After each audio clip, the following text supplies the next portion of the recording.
Hello, everybody. Welcome to another program, another day with Pastor Sunday. And my guest today is my closest friend, I think. I think he's the closest person to me apart from my wife. We have known each other for, I think, about 20 years now, maybe over 20 years. We started together with Pastor Rufus in Minsk when I was a student, and we were in the underground church together. And today, he's a pastor living in Latvia, while I live in the Ukraine, pastoring here. Pastor Rufus, welcome to Ukraine. Thank you, sir. And welcome to the Daily Word with Pastor Sunday. Now, what do you know about Pastor Sunday? Because not too many people have read the book, which is my biography, where you had written a whole chapter almost. And the question that is on the mind of most everybody watching this program, especially on YouTube, and on Facebook, is who is Pastor Sunday? What do you know Pastor Sunday to be? We met with Pastor Sunday exactly 1988 when I first came here to study. So that's 22 years ago. Wow, I thought it's almost 2 years. It's been 22 years now, my God. Yes, and my first experience with Pastor Sunday is really very exciting because I came not knowing what to expect here when I first came to the former Soviet Union, because I knew that the underground church, the Christians here, it is impossible to practice of faith openly. So when I came, I didn't even know really what to expect.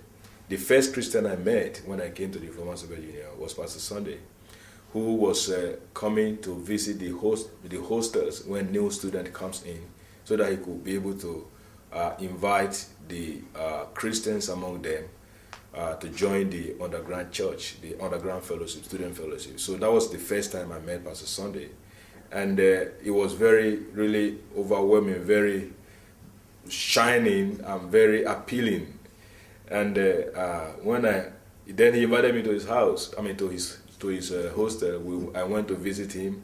Of course, my first impression about him was negative. Very negative, because I thought that he's too lousy, he's too loud, and because I come from the background that a serious Christian shouldn't be laughing as much as he was doing.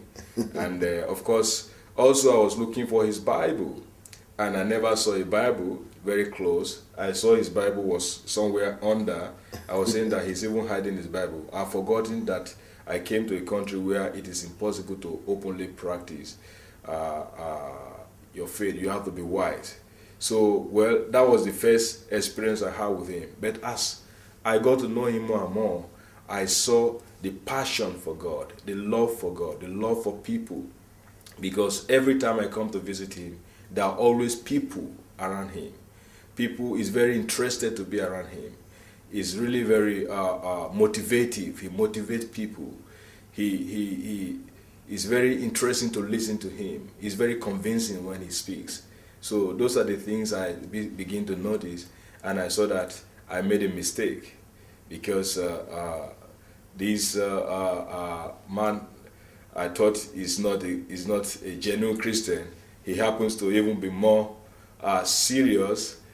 He happened to be more even passionate about God than I was that time. So that was the time we began to fellowship together. And actually, I used to go to him once a week. We have prayer meeting together, and it has been very, very good for me to be around him all this year, because fellowshipping with him has really sharpened me and has kept me through all those periods we spent in the former Soviet Union, especially the first part before the time of what they call perestroika came, where people could openly then confess their faith. So it has been very interesting. That is the reason why you were thinking that I was not a Christian, or not a serious Christian, was because you got saved in the same church where I got saved. Yes. And we will not mention the name of the church, but the church basically is a church where you could not use perfume. Yes. You could not shake a lady's hand. You could not use ring. You could not use ring. You could not use cream. Yes. And it's a church that's so conservative that ladies couldn't take care of their hair. they have to cover their head, and some other things. So when you saw me so free and so open, and then, you know, even laughing, you couldn't laugh outside. No, that is worldliness. that was worldliness. Yeah. And here was this guy that was totally different. Yes. So, and you know, I will tell you that I had the same impression when I came to Soviet Union first, and I met another guy who became a mentor and a leader to me. That he was using perfume, he was even having television in his room. That was what killed it for me. How could you have television as a believer? So I thought that the guy was not born again until I got to know him closer. Then I discovered that he was the most spiritual and the most dedicated Christian I'd ever met in my life to that time. That was the same thing that happened to me after meeting with you and fellowshipping with you for a while. Because, you judge by outward appearance is very deceptive. And from that time, I learned to really be very careful and understand that you don't judge people by the outward. Just like God, the Bible said that God looks into the heart. He doesn't see like people see. So that was my first encounter with Pastor Sunday, and it delivered me from religious thinking. Well, Pastor Rufus, this week, in fact, I want to encourage all of you to go ahead and call your friends and invite them to talk with us, with Pastor Rufus this week. Because Pastor Rufus will be able to tell you things about Pastor Sunday that even Pastor Sunday himself doesn't know about himself. He knows me in and out, like few people know.